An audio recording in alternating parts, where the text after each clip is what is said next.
ஓம் சாய்ராம்.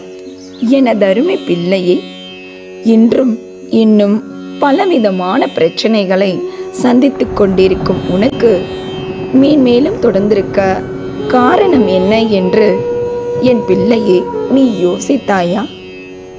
ஆம், உன் மனவலிமைதான் காரணம். உன்னை நீயே ஒருபோதும் தாழ்வாக நினைத்து கொள்ள வேண்டாம் என்று பலமுறை சொல்லியுள்ளேன்.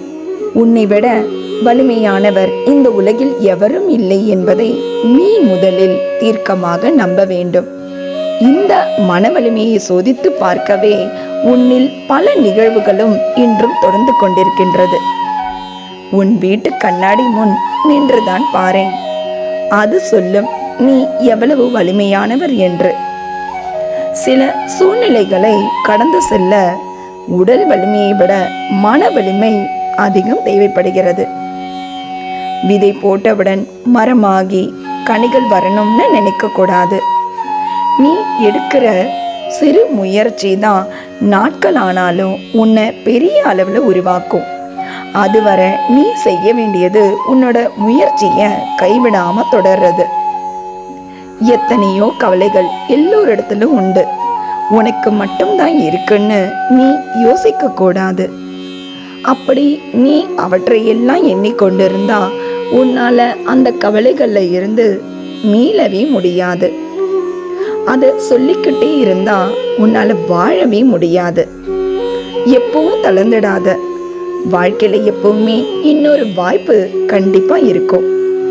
உன்னோட சூழ்நிலை தக்கவாறு உணர்ந்து உனக்கு கிடைக்கிற வாய்ப்புகளை பயன்படுத்தி முன்னேறி வா. ஒருபோதும் உன்னை பற்றி எவரிடமும் விளக்கம் கூற தேவையில்லை.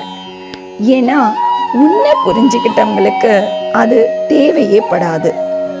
உன்னை வெறுக்கிறவங்களுக்கு அவங்க நம்பவே போறதில்லை. பிறகு ஏன் இந்த கவலை? வேண்டியதற்கு கவனம் செலுத்தினாலேயே வேண்டாதது அதுவாகவே விலகிவிடும்.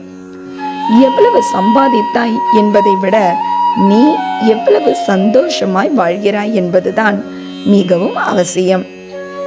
தேவையில்லாத கற்பனைகள், தேவையில்லாத வேலைகள்னு எடுத்து போட்டுக்கொண்டு செய்வது, அர்த்தமற்ற பேச்சு, இதையெல்லாம் நிறுத்திவிட்டு நான் உனக்களித்த வேலையில நீ கவனம் செலுத்தினாலேயே இருப்பதையாவது காப்பாற்றலாம். இல்லைன்னா உன்னோட அழகான வாழ்க்கை சிரமத்துக்கு தான் உள்ளாகும். யாருக்காகவும் உன்னை நீ மாற்றிக்கொள்ள வேண்டாம். ஆனா உனக்காக தன்னையே மாற்றிக்கொள்றவங்க கிடைத்தா அவங்கள தொலைத்திடாத. இக்கட்டான சூழ்நிலையில உனக்கு உதவாத எந்த உறவையும் நினைத்து கவலைப்படுறத நிறுத்திட்டு உன்னோட முயற்சியில கவனம் செலுத்தினாலேயே நான் உன்னை நிச்சயம் முன்னேற்றுவேன். நீ ஒரு அடி எடுத்து வைத்தாலே போதும், நான் உனக்காக 10 அடி எடுத்து வைத்து உன்னுள் இருந்து உன்னோட அனைத்து காரியங்களையும் செயல்படுத்துவேன். இன்றும் என்றும் என்றென்றும் உன் சாயப்பா உன்னருகில். வாழ்க வையகம், வாழ்க வளமுடன். ஜெய் சாய்ராம்.